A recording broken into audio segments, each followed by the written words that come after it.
took me and John Bowman and another brother named Reuben Scott to New Orleans County Jail. That's where they tied us to chairs with chains. And they beat us. They beat us. They didn't ask any questions in the beginning. They beat us, and they started asking questions after they beat us for a while about a 187 in San Francisco, a murder on a police officer, where they said it was a group of men ran into a police station and shot it up, shot a police officer and killed him. Well, they asked me about it. I told them I had no information concerning that. I didn't know anything about it. I spent the next several days in a chair very similar to this, with my ankles chained to the bottom legs and my arms chained to the back. And all I had was my underwear on, me and John Bowman. They put hot blankets on us. They used plastic bags to put over your head and wait till you just about suffocate, then they'd snatch it off. They use what they call a cattle prod. I mean, many of you probably know what it is. It's something they use animals to use on cows to move them up chutes at slaughterhouses. And they took that cattle prod and they shocked us all over our bodies, all in our private parts, between your legs, and they had what they call a slapjack, where they beat us across your shoulders, down your shins, across your knees.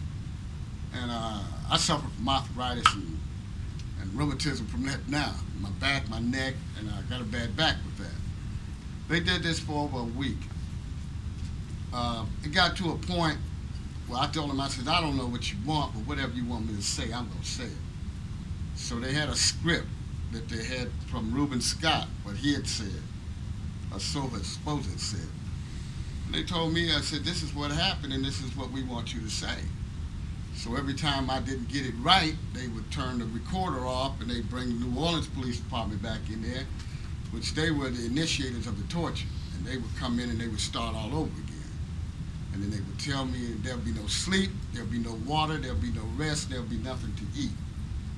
I lost conception of time. I didn't know what day it was, or if it was day or night, because they never let us out of that cell. Whenever they brought us out of the cell, they took us straight to a detective room where they did the beating. They did that, and on a consistent basis. And when they finally stopped doing it, after they got the statements they wanted, we went to a federal magistrate judge, and they told us on the way down the elevator, she says, we're going to take you in this courtroom. When you get in there, we don't want you to say nothing. Well, me and John, we just made up our mind, when we get in this courtroom, we're going to tell this judge what's taking place. So we told him. And the judge ordered us out of the custody of the New Orleans Police Department into the custody of New Orleans Parish Sheriff Department. Well, the federal government came up with the idea that Parish Prison, which is one of the oldest jails in New Orleans, it's not there anymore. It used to be a slave quarters where they sold slaves from the blocks. And it had no windows in it. It had bars at the windows, but no windows, no glass. And it rained in there. If you've ever been to New Orleans, you know in the summertime it rains every afternoon. And it rained in there and it was wet all the time and you stayed soaking wet. And we both caught real serious colds and the flu. I think I went in there, I weighed 216 pounds. When I come out of there, I weighed 135. They fed us like you would slop hogs. They had cans where you had to bend your can and stick it to the bars, and they'd pour your food in there, and you'd have to pick through maggots or whatever to get something to eat. We stayed in there in like a big cage. And finally, when we got back to court, they asked us, will we waive extradition to California? And I told them, yeah, I'll waive it. I just want to get the heck out of New Orleans. When I got to California, San Francisco Police Department and a grand jury in San Francisco indicted me and John Bowman for murder on a police officer. But a judge there said that the evidence they used to file those charges was illegal, obtained, that they can't use a torture statement for evidence. So he kicked it all out. He said that was the end of that.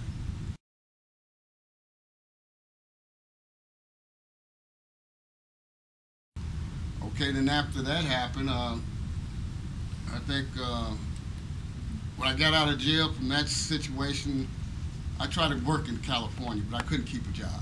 Every time I looked around, it was an FBI agent coming to my job site. My boss would say, hey, I can't have that here. I don't need these people coming around here, so I couldn't keep a job.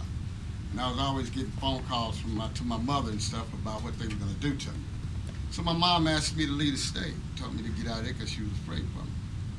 So I left and moved to Panama City, Florida. And I moved there in 1980, and I've been there ever since.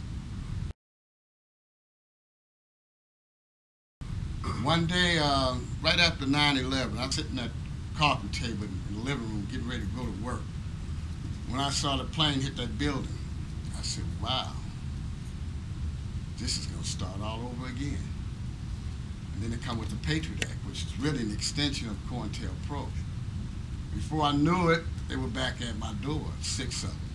Same 2 police officers from San Francisco that beat me and tortured me 30-something years ago. They were still there. They were deputized by the United States government as special agents. They came and asked me a bunch of questions. I told them I had nothing to talk to them about. They knew what they did to me in New Orleans. And I had no conversation with them, and I wanted them to contact my lawyer if they wanted to talk to me again. So they said, okay, there's going to be some indictments. I told them, well, I have a lawyer. You inform my lawyer. Well, they flown me back and forth to California at least on 3 different occasions. One time they took me back there and I went in front of a grand jury. I went in front of a grand jury and I stood on my constitutional rights not to say anything. So it was 5 of us. John Bowman, Ray Michael Boudreaux, Hank Jones, and Richard Brown. They locked all of us up. They said somebody's going to have to talk to us or everybody's going to stay in jail. So we stayed in jail for a month and a half until the grand jury discontinued, and then they released us. June last year, they're back again. They want DNA swabs. Well, I just left the San Francisco County Jail where they took a ton of blood from me, all that stuff on them. Whenever you get booked into a jail, they run all those tests and stuff on you. I don't understand why they want blood from me then. Well, then again, my lawyer told me to go and submit to that, let them have it, and I did so. And now I'm here telling you guys this because this is my experience with COINTELPRO, and this is what I get for joining the Black Panther Party. I'm not saying I was ever ashamed of being a member of the Black Panther Party. Matter of fact, I consider myself still a member of the Black Panther Party because as long as there's a 10-point program and the needs of the people not being met, I still stand on those principles. My politics haven't changed that much. I still believe in self-defense, and I believe everybody in this room has the right to defend themselves against any aggressor. And I just stand firm on those principles. Now, any questions you guys want to ask me, if I can answer them, I will.